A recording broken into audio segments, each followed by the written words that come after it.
Est-ce que tu veux déjà commencer par te présenter?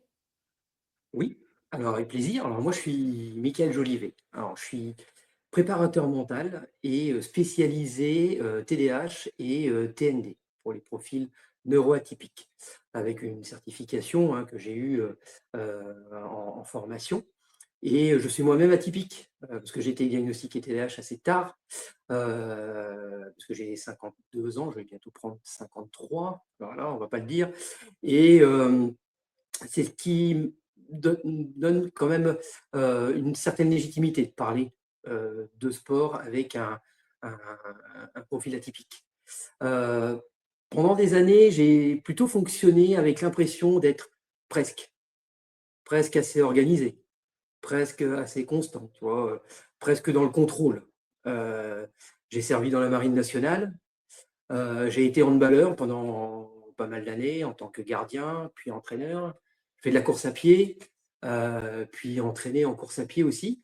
J'avais des compétences, mais quelque chose, ne s'assemblait jamais comme pour les autres, tu vois? Je trouvais les autres, j'étais un peu jaloux, pas forcément envieux, mais de comment faisaient les autres et tout ça pour y arriver. J'avais trop d'énergie certains jours et par moments un petit blackout, tu vois? La surchauffe, aussi. Donc quelque part, le diagnostic, tardif a fait que, je me suis pas mis une étiquette, mais j'ai compris un fonctionnement. Je me suis dit: «Tiens» et puis le fait de s'entourer de bonnes personnes, aussi pour raisonner, faire résonner, ce que je suis, l'intérieur aussi, m'a fait comprendre beaucoup de choses. Et quelque part, la reconversion professionnelle a amené un quand on fait, une introspection et une rétrospection, on va dire, on comprend mieux les choses et pourquoi ça s'est passé comme ça et depuis que j'ai quitté la marine nationale en 2008, voilà, j'ai eu d'autres aventures, professionnelles, toutes enrichissantes, et le fait d'être en lien avec des personnes, qui ne comprenaient pas mon fonctionnement me faisait douter. Clairement, j'avais un manque de confiance, en moi et là, depuis que je me suis bien entouré, et mieux comprendre mon profil, bah, je j'arrive à mieux regarder enfin, je les regarde autrement, vraiment autrement. Donc c'est pour ça que ma mission aujourd'hui, ben, c'est, d'accompagner en fait les athlètes sportifs ayant un TDAH ou un trouble, hein, autre, dans leur évolution, leur progression aussi et de leur dire: «Ben, vous n'êtes pas seul et votre fonctionnement, c'est un vrai atout, un réel atout» et le fait de participer aussi à cet échange, on apporte et les écritures qu'on avait réalisées aussi ensemble par rapport au groupe, TDAH au travail ont fait que, ben, voilà, il y a eu une demande, un réel intérêt aussi. Donc voilà, super intéressant. Voilà pour la Carrément. présentation. Merci beaucoup. Hem, Justement, par rapport à ces forces du TDAH, tu vois? C'est vrai que souvent on vacille entre, soit l'extrême de, c'est un handicap, je suis nul, j'aimerais être comme les autres ou, c'est un super pouvoir, c'est trop bien et cetera. Trouver le juste milieu, c'est plutôt pas mal. Mais Mmh. en effet, dans le sport, il y a plein de choses en fait qui peuvent être, des forces. Est-ce que tu peux nous donner des exemples? Oui, par exemple, il y a le côté, hyper focus. J'ai envie de dire, hyperactivité. On parle beaucoup d'hyperactivité. Alors, il y a 2 types d'hyperactivité pour moi. L'hyperactivité physique, où on voit, l'enfant, l'ado, l'adulte bouger, constamment, aussi. On a besoin d'un niveau de stimulation, d'un niveau d'éveil et il y a aussi l'hyperactivité, mentale, qui est souvent invisible. Genre, heu, avoir 47, onglets ouverts au quotidien, hein, des pensées qui tournent en boucle, voilà, même si on y travaille, voilà, on travaille sur la fermeture des onglets. Pourquoi je les laisse ouverts? Bah, au cas où j'en ai besoin, après dans mon cheminement de pensée aussi. Donc, l'hyperactivité, pour moi, est intéressante dans le sens où on la comprend bien et on la gère. Après, vient l'hyperfocus et on a toujours tendance à être hyperfocus dans, dans une activité qui peut, à un moment donné, au bout de 3 mois, s'essouffler. Je vais faire un sport pendant 3 mois, voilà, et dès que je n'y trouve plus d'intérêt, je m'essouffle. En sport, par exemple, on va voir aussi, l'effet, par exemple, je prends un tennisman, il va être devant, dans pratiquement toute la partie, mais comme il trouve plus d'intérêt à se dépasser et il va avoir le côté gestion, du résultat, bah, c'est là que tout s'effondre. En fait, il s'auto-sabote naturellement. Donc il y a le côté hyper focus où on peut être hyper concentré, hyper, à l'aise avec l'objectif, mais aussi l'auto-sabotage derrière qui, ben, peut ruiner, très vite tout ce qui a été mis en place avant. Oui, donc là où toi tu interviens, c'est pour, transformer ce qui pourrait tout saboter en force et C'est ça, redonner confiance du coup. c'est ça, et de savoir aussi le réguler, parce que notre cerveau, quelque part, il va fonctionner comme un oscilloscope. On va lui mettre, en fait, on peut, super bien fonctionner avec un niveau d'énergie et c'est de connaître, en fait, notre niveau d'énergie à un moment donné. Je reprends l'exemple du tennisman, qui, lors d'un tournoi challenge, il va, jouer le samedi, il va être hyper performant et le lendemain, sans savoir pourquoi, tout s'effondre, il se regarde, en fait, dans un miroir où, il ne voit plus rien. Donc l'énergie est importante. Je prends le cas de l'oscilloscope et ça parle plus, parce que moi j'aime bien imager. Donc l'oscilloscope, eh ben, on sait qu'il y a des moments, en plus là avec la météo, les fortes chaleurs, on peut être encore plus impacté aussi. Donc on marche comme une batterie aussi, qu'il faut recharger à des moments bien précis. Et c'est là que moi j'aime bien intervenir en fait à ce moment-là, c'est de comprendre pourquoi la batterie s'est rapidement déchargée et comment la recharger rapidement, tout simplement. Super intéressant. Du coup, on s'est lancé un peu dans la perspective de, le TDAH peut nous aider dans le sport, Mmh. mais il y a aussi le revers de la médaille dans le sens où le sport peut nous aider quand on a un TDAH. Est-ce que tu peux nous en dire plus? Alors le sport, il est intéressant parce que, surtout pour les jeunes. S'ils sont vraiment, détectés, vraiment jeunes, heu, ça peut les aider dans leur apprentissage. Heu, je prends un exemple, dans les apprentissages de motricité, par exemple. On peut demander à un TDAH, voilà, qui peut agir en fait sur tout son corps, voilà. Mais en même temps, il va y avoir le côté impulsif, ce petit côté impulsif qui peut, lié à l'hyperactivité, hein, voilà, l'impulsivité qui peut, dérégler tout ça.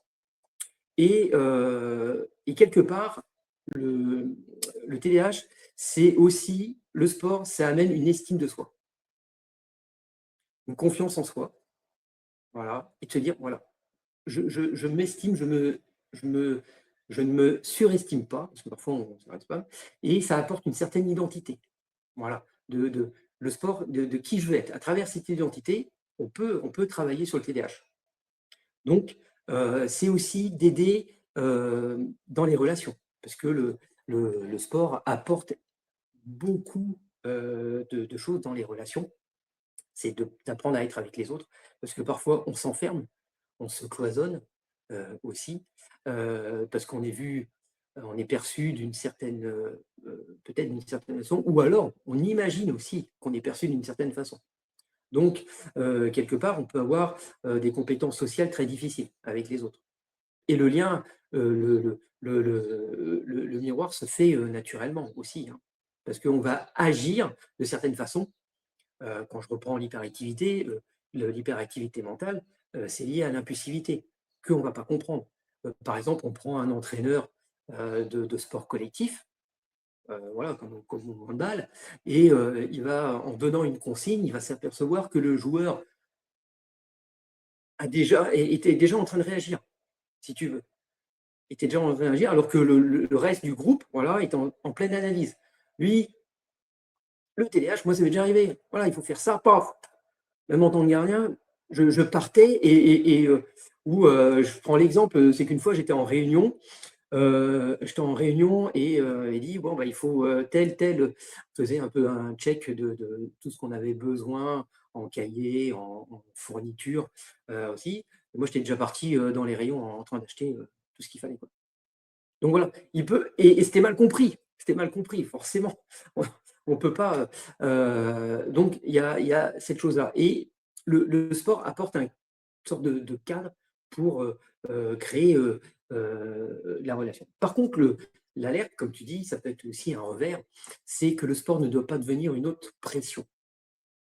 C'est-à-dire que le sport en lui-même doit rester dans un espace de plaisir et de confiance.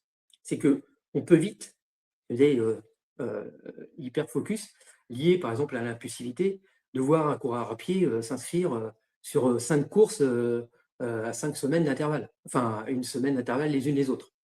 Donc il y a aussi cette surenchaînement et sur-évaluation de nos capacités à faire les choses. Et donc, voilà, ça peut être un peu, on va pas dire binaire, mais c'est tout ou rien. Voilà, tout ou rien. Et quelque part, euh, c'est chaud. Donc voilà, ça peut être aussi, ça peut amener une forme de pression, mais quelque part, le sport doit rester un réel plaisir. Et le bon sport pour un jeune TDAH, c'est celui où il se sent compétent, inclus et libre de bouger, j'ai envie de dire. Oui. Oui, on n'est pas là pour gagner, on n'est pas là pour être les meilleurs, on est là Mhm. pour travailler sur soi. Et ça peut être le cas même dans un sport collectif, pas seulement dans les sports individuels. Tout à fait, ouais. On peut très bien Mm, mm, mm. euh, retrouver des. Alors, c'est vrai qu'il y a beaucoup de sportifs connus, comme Simon Biles, comme Michael Phelps, qui ont performé avec leur TDAH aussi. Mais j'ai envie de dire qu'il y a d'autres sportifs un peu moins connus en sport collectif qui peuvent autant performer. Mais c'est vrai que la plus grande majorité qu'on trouve, c'est dans les sports individuels. Mais moi, je reste persuadé que dans chaque sport co, il y a un euro atypique qui apporte sa pierre à l'édifice, mais il faut que l'entraîneur le perçoive et le comprenne très bien. On a parlé un peu de sport collectif, de sport individuel. Il y a aussi les sports avec des animaux. Moi, je fais de Mhm. l'équitation, forcément, mais il y a des sports avec des chiens également, etc. Quasiment. Euh, Ça peut être super intéressant aussi, déjà, alors, tout le côté sportif, mais aussi le côté relationnel, parce que bah, on n'est plus en interaction avec un humain. Donc, il n'y a plus forcément ce même aspect de sensibilité au rejet, d'interaction par les mots. On est sur une interaction plus subtile. Le, Alors, moi, je trouve intéressant de travailler le lien animal, alors que ce soit avec les chiens, bon, quand on fait du canicross, par exemple, mais aussi en équitation. Et je trouve qu'il y a un lien encore plus perfectible parce que le cheval ne ment pas. En fait, en règle générale, les animaux ne mentent pas. En fait, ils ne nous jugent pas. Ils sont là et ils nous donnent cette confiance. Et, clairement, le binôme de sportifs ou autres, hein, d'autres, des personnes TDAH qui ont un TDAH et qui ne sont pas sportives elles-mêmes, euh, je trouve intéressant de se rapprocher en fait du monde animal. Encore plus, je trouve, avec les chevaux, parce qu'il y a un côté encore plus éthique et authentique, quelque part. Le, ils ressentent ce que nous, on ressent. Clairement, si notre cerveau bouillonne, ils vont le ressentir. Et le sport pour un profil neuroatypique, ça peut être une décharge émotionnelle. Suivant l'activité sportive, qu'il pratique, le profil neuroatypique, va se décharger émotionnellement, il va se décharger physiquement. Là, avec l'animal, quel est le niveau de décharge? Comment ça va se concentrer entre les 2. Et c'est là qu'on peut voir aussi une énorme évolution entre un profil qui a un TDAH. Moi, je vois le lien, j'ai un centre équestre à côté de chez moi. Quand je vais promener, mon chien, je m'arrête systématiquement pour voir les chevaux parce qu'il y a un côté, hyper apaisant. Heu, c'est, et je trouve que l'équitation amène un niveau d'exigence parce que là, parce que l'erreur peut apporter des blessures, parfois graves pour, la personne qui monte le cheval, aussi. Mais en même temps, cette relation, qui se crée avec le cheval doit être, bah, pour moi, elle est super intéressante et c'est de décrypter en fait, alors moi je ne suis pas spécialiste, des chevaux, mais quand je les vois, je ressens beaucoup de choses aussi, à ce niveau-là et c'est un dialogue. En fait, le dialogue qu'on ne peut pas avoir en relation humaine, on peut l'avoir avec les animaux. Que je dis, hein. Je dis ça, je dis rien. Non, je suis complètement d'accord avec toi. Au-delà de l'activité physique dans le sport, il y a vraiment cette idée de en fait, le sport, ça permet de se révéler, ça permet de s'explorer soi-même, en fait. Oui aussi et et je pense qu'il est intéressant, pour en faire un parallèle avec le monde professionnel aussi. C'est, int int pour en faire ce parallèle avec le monde professionnel, c'est toujours intéressant aussi d'intégrer, le sport, heu dans les équipes, pour les personnes qui en ont besoin aussi, heu parce que chaque équipe a des personnalités complètement différentes, donc c'est un créateur de liens aussi le sport, dans le monde professionnel. Donc quand tu vois les messages passer, sur le TDAH au travail aussi, tu te dis qu'il y a beaucoup de choses, heu à réaliser, à faire, dans ce milieu-là, et que le sport est lui-même vecteur de valeurs aussi. Heu, voilà, c'est connaître ses propres valeurs en fait et de les mettre au au service de soi-même, déjà dans un premier temps, pour, être aligné et en étant aligné, eh ben, on ça nous permet d'aller plus de l'avant et après d'avoir, une relation avec d'autres personnes, si besoin aussi. Voilà. Mais le contexte, monde professionnel et sport, pour moi, il doit être lié, et sous diverses, façons, hein, aussi. Pas que Carrément. différentes formes de sport à amener, en entreprise, par exemple. Bah, je trouve ça super intéressant. Moi, depuis que je suis, indépendante, j'ai remarqué que, si j'ai une baisse d'énergie dans la journée, il faut que j'aille bouger. J'ai Mmh. remarqué que ma journée va mieux commencer si je la débute avec une activité physique. Hem et je pense que ça, c'est parfois oublié dans les entreprises. Les 45 premières minutes de la journée reflèteront ta journée et de se mettre en mouvement dès le réveil, c'est-à-dire déjà, se mettre en mouvement, c'est pas forcément physique, c'est, déjà mental.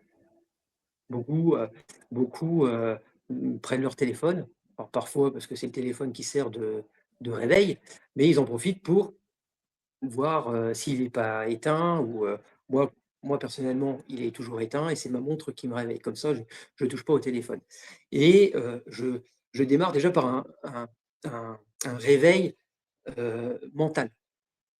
De me poser 2 3 minutes après, après mon réveil pour vraiment essayer de, réveiller mentalement mon cerveau. L'activité, physique vient juste après, mais toujours avec un but précis. Tu vois, par exemple, je vais le dire parce que tu as l'humour, actuellement, mon but précis, c'est de faire des exercices, ventre plat. Donc, tu vois? Mais c'est toujours un objectif.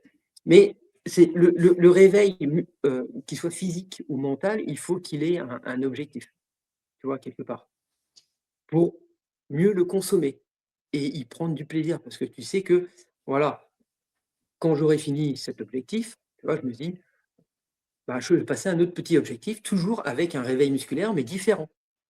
Comme ça, déjà, le cerveau, il va se dire: «Bah, j'ai une autre stimulation parce que je n'ai pas les mêmes exercices», même s'ils changent tous les jours, si tu veux. Mais voilà. Et puis d'avoir ce rituel sans écran aussi, dès le matin. Parce que comme ça, au moins, bah, tu génères mieux. Parce que les écrans, on sait que c'est, un stimulant, hors norme et qui est hyper déconseillé, encore plus pour les cerveaux TDAH. Donc, heu, Ouais, très donc voilà. intéressant ça. Du coup, sur une journée de travail, au bureau ou ailleurs, comment Mmh. est-ce qu'on peut, intégrer des petites pratiques, sportives ou voilà, des pratiques, Alors, c'est, je sais que dans certains lieux, on peut le faire. C'est de se dire, à un moment donné, heu, suivant le poste qu'on a, on il y a de plus en plus de personnes qui vont, avoir des écrans, mais au-delà même, pour des personnes qui ont un travail manuel, de ça, on a toujours une perte d'énergie parce qu'on est concentré sur notre tâche. C'est, de et j'espère qu'il y a certains entrepreneurs, des dirigeants qui vont écouter, de dire: «Voilà, il faut pas être, il faut avoir une souplesse en fait». Si on voit des personnes voulant recharger leur batterie. Avant on avait, la pause cigarette qui était soi-disant faite pour recharger les batteries, mais on peut avoir une autre pause. Moi je suis non-fumeur, je vais peut-être faire, 2 fois le tour de l'entreprise, tu vois? Pour recharger, pour me libérer mentalement, penser à autre chose, mettre un peu une prendre de la musique et tout ça et te dire voilà, sans sans se connecter avec d'autres personnes parce que, chacun a besoin d'une sorte de routine et de se dire: «À un moment donné, j'ai déchargé ma batterie parce que j'ai une tâche difficile à réaliser, voilà. Je me suis concentré, ça a pris beaucoup d'énergie sur ma power bank et ben, hop, j'ai envie de recharger et c'est là que je vais chercher une prise. Voilà. Mon mon cerveau, c'est ma Tesla et il faut que je l'entretienne, tu vois?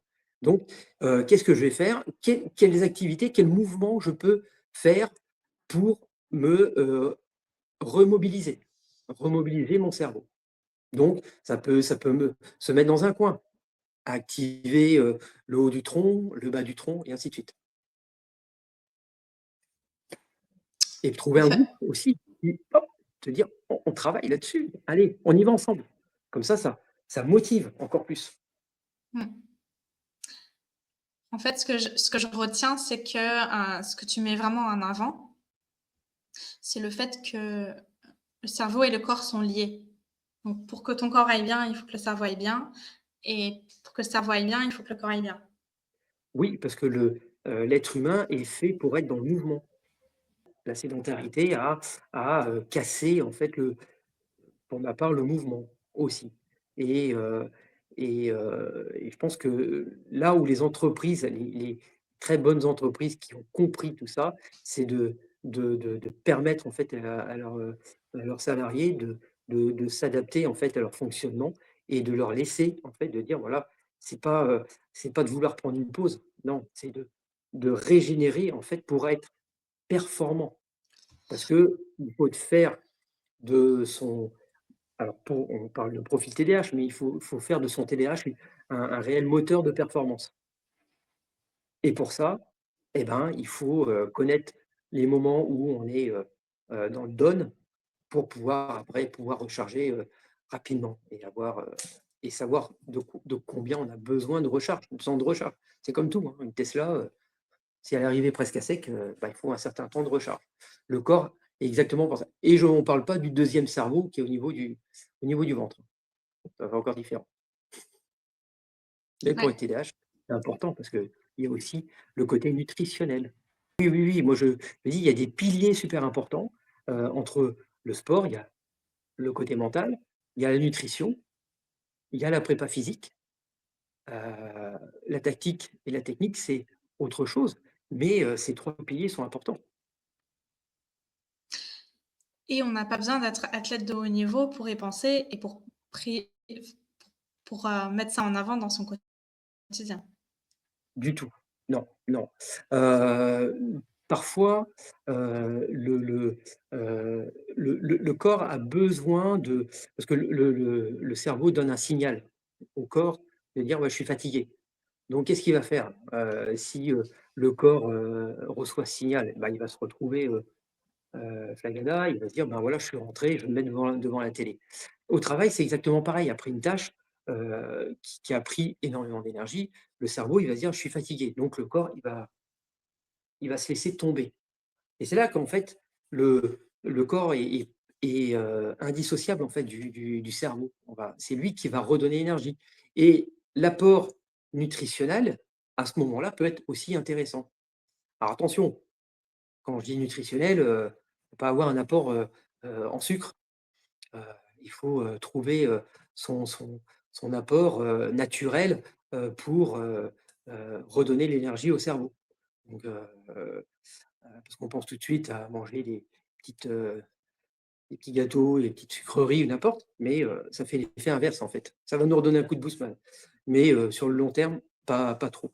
Donc heu, le comment dire?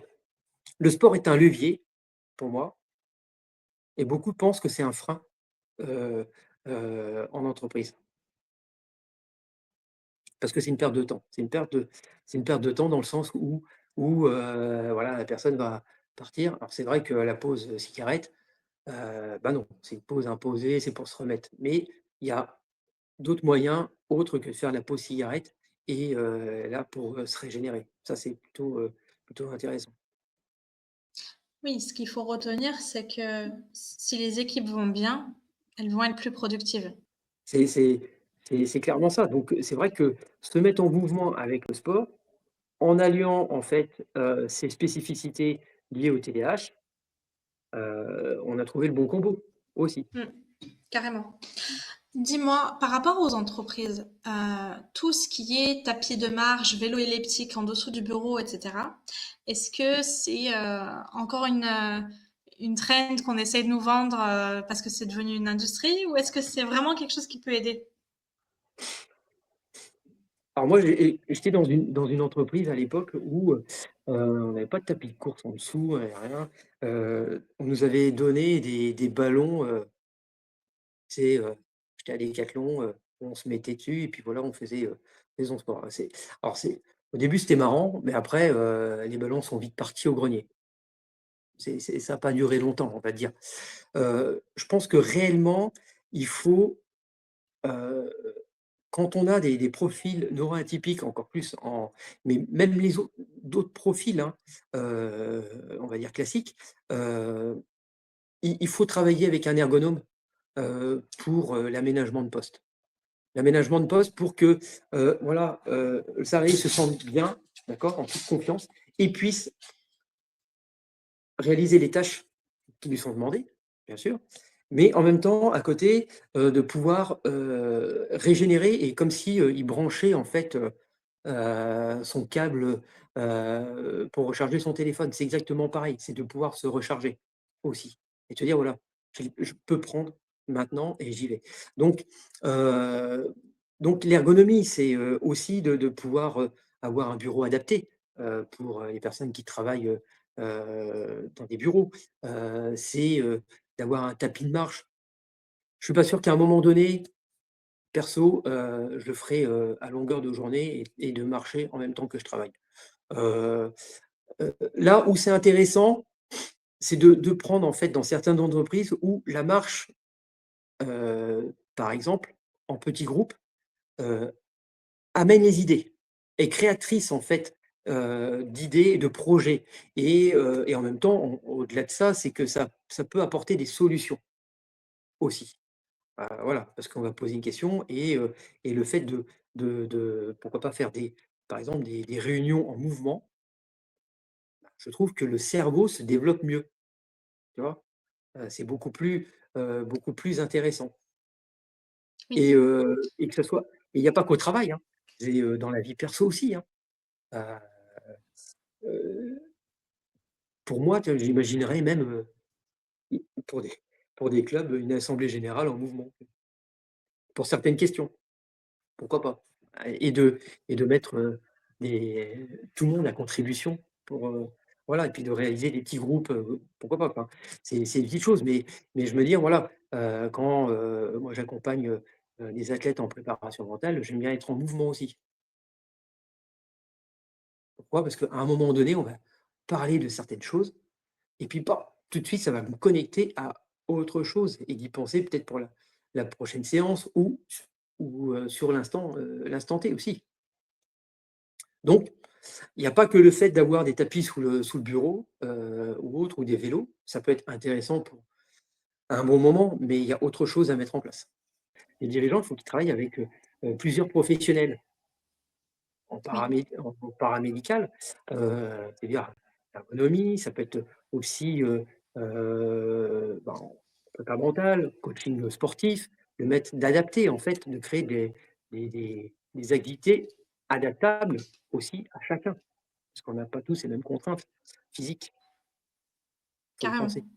carrément. Donc, J'ai bon, j'ai pensé à quelque chose, j'ai vu des entreprises qui commencent à, révolutionner un peu leur approche, de recrutement, notamment qui recrutent, grâce à des entretiens, en fait, complètement informels.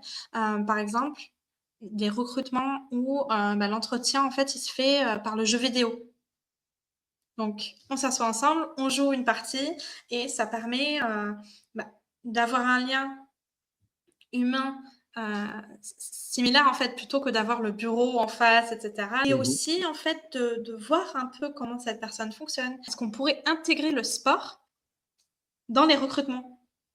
Alors, il y a déjà des organismes qui le réalisent, hein, dans certaines régions où par exemple, France Travail met, en relation les entreprises avec, des demandeurs d'emploi ou des personnes qui veulent changer d'orientation aussi professionnelle,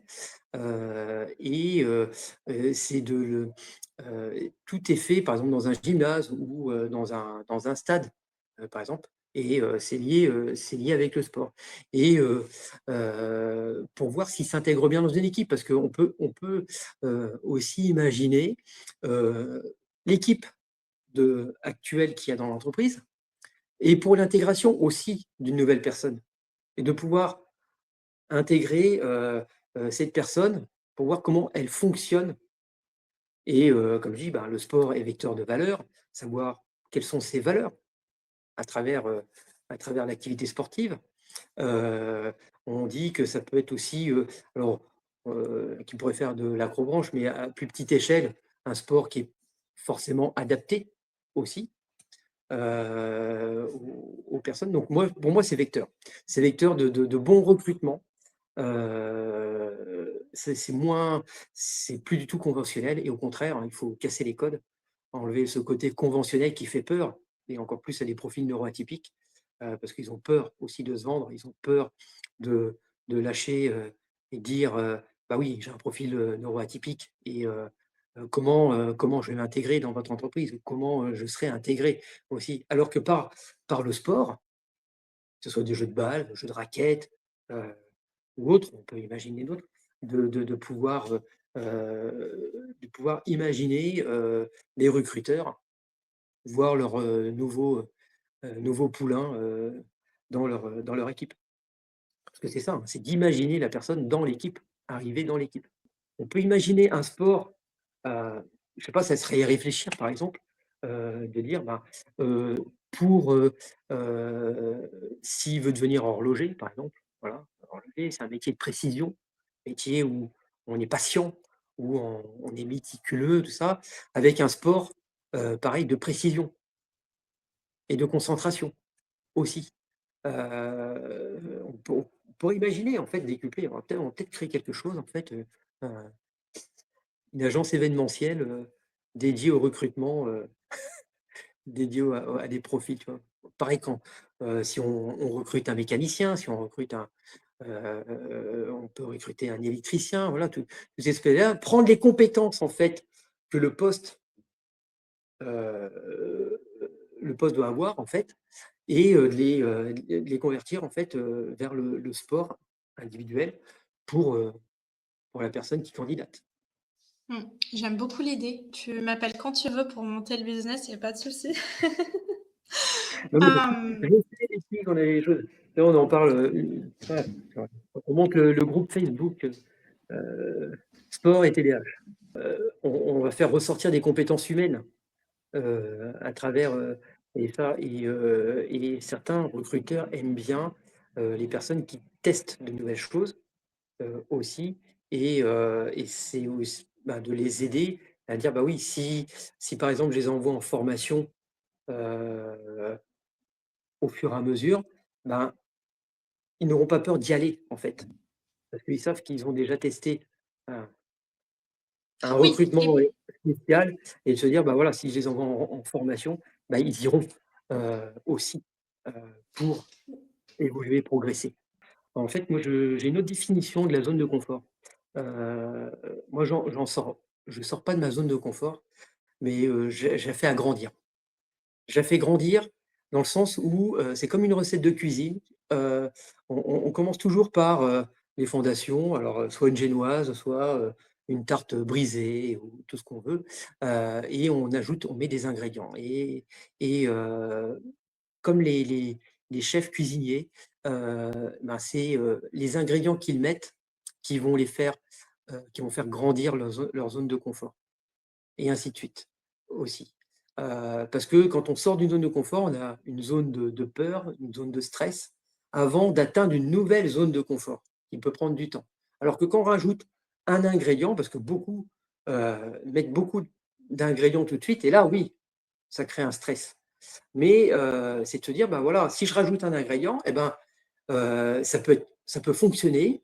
Après, comme on dit, les profils neuroatypiques, assument, quand ça ne fonctionne pas et ils vont changer cet ingrédient et ils vont en remettre un autre et comme ça, au fur et à mesure, ils se disent: «Ah bah, cet ingrédient m'a aidé, il m'a fait grandir ma zone de confort et là, je me sens bien parce que c'est une compétence supplémentaire». mais une des difficultés qu'on a souvent avec un TDAH, moi je le rencontre souvent et pourtant je fais beaucoup de sport. Même si je sais que j'aime le sport, même si je sais que j'en ai besoin, même si je sais que j'ai un cheval dehors qui a besoin de sortir, parfois j'ai énormément de mal à m'y mettre. Comment sortir de ça? C'est de créer en fait, comme je disais tout à l'heure au début, c'est de créer des mini routines pour ne pas, heu tomber dans, l'ennui et de se dire: «Voilà, heu, chaque petite semaine chaque semaine qui arrive, voilà, tu dis: "Comment je fais mon réveil, musculaire? C'est quoi mon objectif cette semaine?"»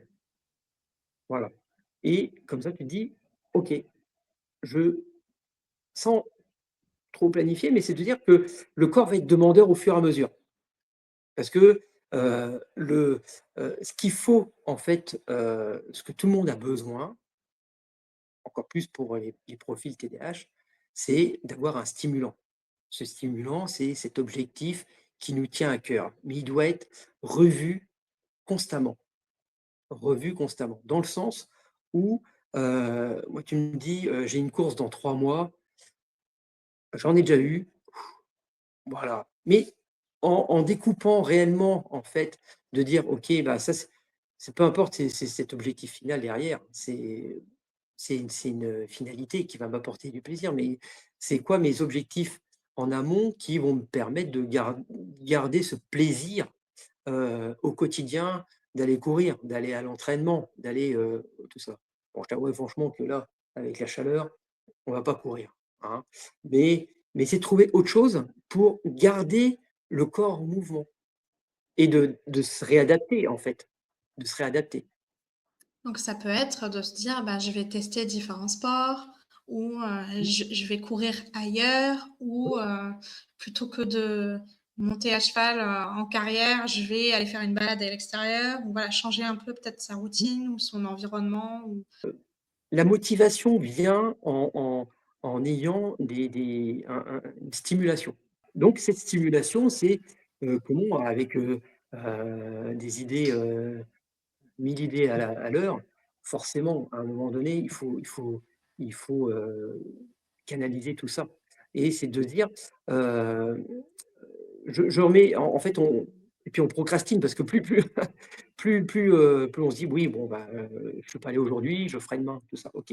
Mais quand même d'arriver à maintenir cette petite, heu et je le dis pour, pas forcément que pour des sportifs, mais aussi pour, des personnes qui vont avoir, des maisons à rénover, qui vont avoir, toutes ces choses-là. C'est de se dire, voilà, quel est le stimulant? On voit trop loin, en fait, l'objectif final, en fait. C'est que nous, il faut qu'on travaille avec du court terme. Pour les profils TDAH, c'est du court terme et c'est de créer, en fait, des petites routines pour du court terme et qui, en plus, ces routines-là soient, différentes après chaque semaine. Comme ça, le corps, lui, le cerveau, il aura toujours cette stimulation. Si tu lui fais faire la même chose à un moment donné, il va trouver, là, ça va être une routine et quelque part, tu auras un effet plutôt négatif que positif. Alors si Oui, tu leur donnes tu vas te plutôt, dégoûter en fait. bah, tu te dégoûtes, voilà et c'est pour ça que, certains profils TDAH, arrêtent certains sports au bout de 3 mois. Parce qu'ils ne trouvent pas en fait le le réel intérêt et aussi parce qu'ils rentrent dans une routine. Alors est-ce que c'est des sports co? Est-ce que c'est un sport, individuel? Mais c'est pour ça que les entraîneurs doivent être aussi, formés, au profil, neuroatypique pour apporter ce stimulant aussi, aux sportifs quand c'est des sports co, mais même en entraîneur d'un sportif, dans un sport individuel, hein. C'est exactement pareil. Il faut lui donner cette, tu vois, la carotte, comme on dit, cette carotte pour, dire: «Voilà, je commence cette séance et puis, on verra». Il dit pas la finalité, mais cet objectif, pourquoi tu fais ça? À quoi ça va te servir? C'est ça aussi ce qu'on essaye. On a parce qu'on dit, profil TDAH, mais s'ils ont un petit côté HPI en même temps, ils vont analyser encore plus. Hop, Carrément. tu vois? Tu vois? Ce côté analyse que certains ont besoin. D'où, Ouais. plus j'analyse, plus je procrastine. C'est pour ça que de bien se connaître, c'est une base importante. Oui. Oui. Quelles sont moi je demande toujours quelles sont, les activités, qui ont, duré, plus d'une semaine, plus d'un 15 jours, plus d'un mois aussi, tu vois? Quelles sont les tâches qui reviennent et qui te donnent de l'énergie? Quelles sont les tâches qui te pompent de l'énergie aussi?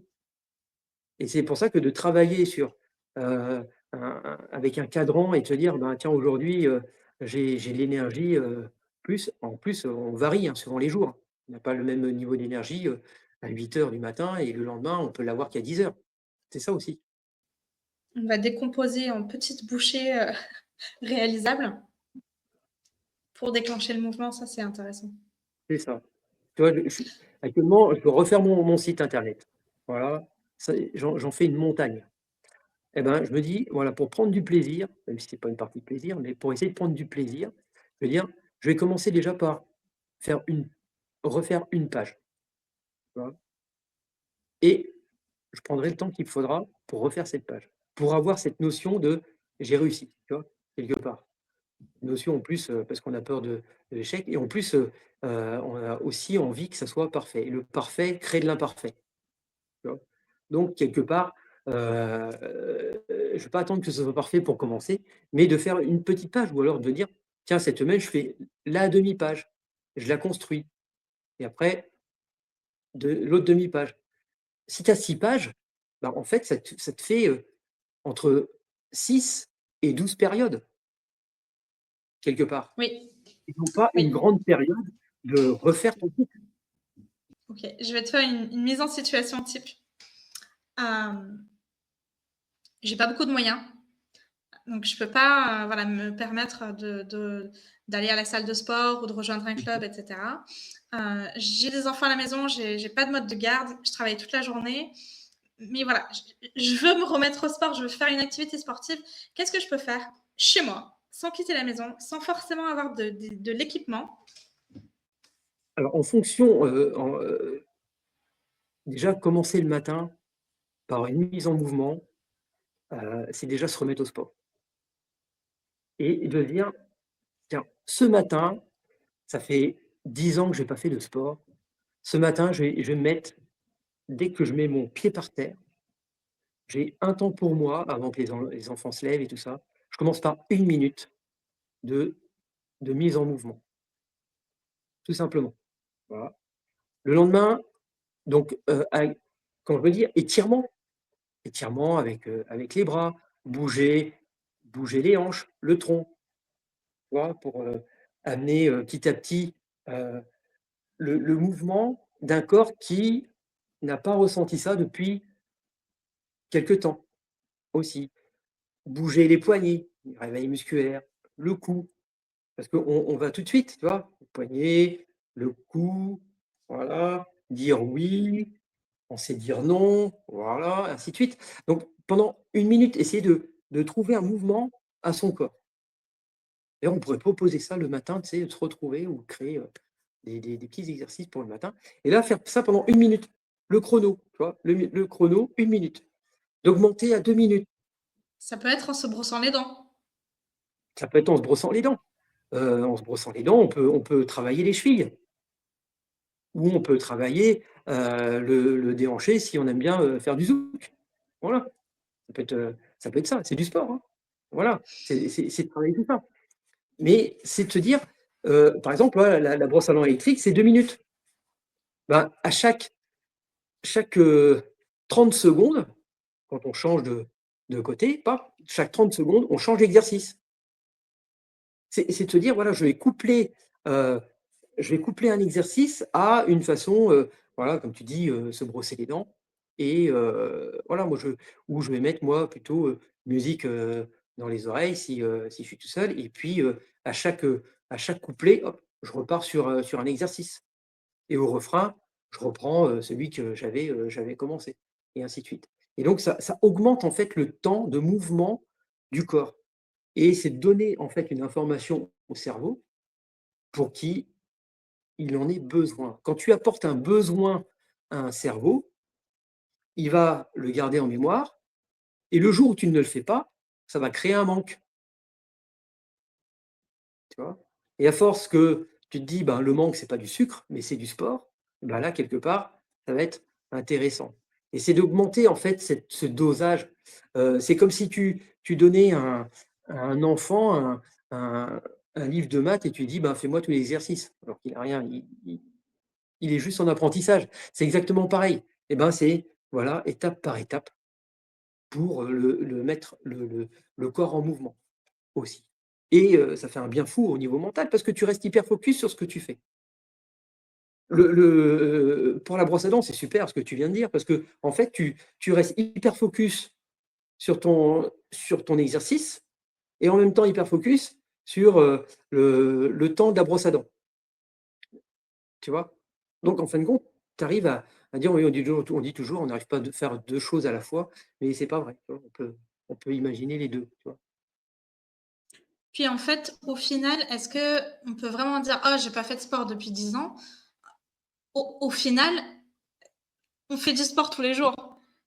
Étant donné Bien qu'on sûr. bouge, enfin voilà, si on doit marcher pour aller jusqu'au transport, en commun, Mmh. ben, on s'est mis en mouvement.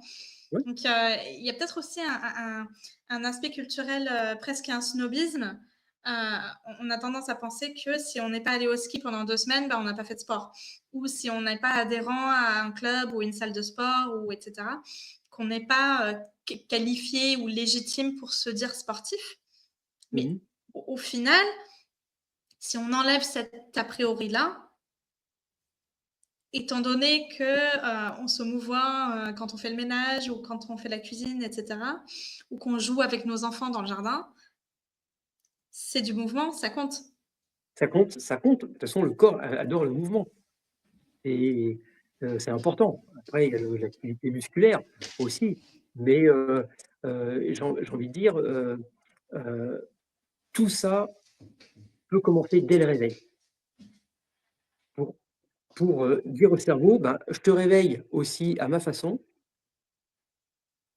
en te mettant en lien avec mon corps».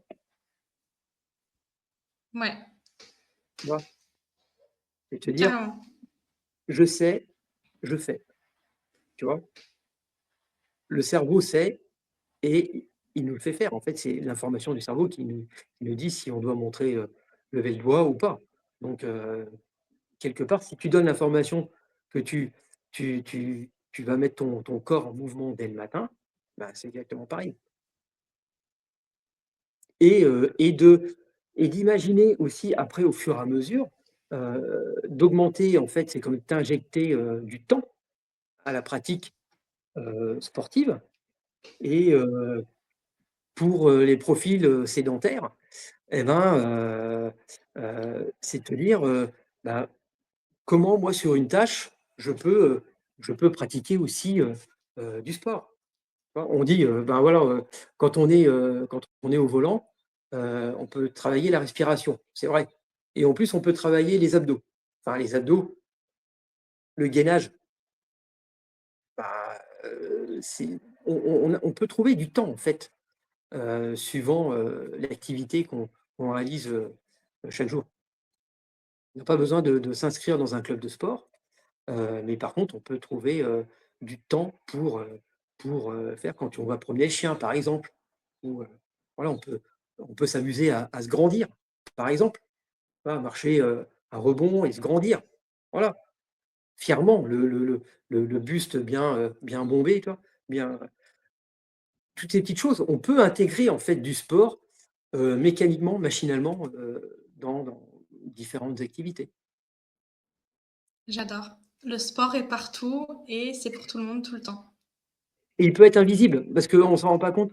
Le sport, il peut être invisible parce on peut imaginer, «Ah tiens, bah, lui il court, tout ça». Là, il est visible. Mais, quelqu'un qui va promener son chien et qui va travailler la respiration, c'est une forme de sport invisible. Parce qu'elle va travailler ses muscles, heu, aussi profonds.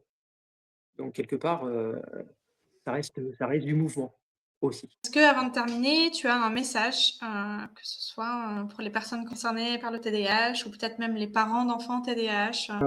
Bah, j'ai envie de dire, qu'ils sont pas obligés d'attendre, heu, alors pour les adultes qui veulent se remettre au sport ou certains sportifs, il faut pas attendre en fait, le déclic, ou une forme d'entreprise.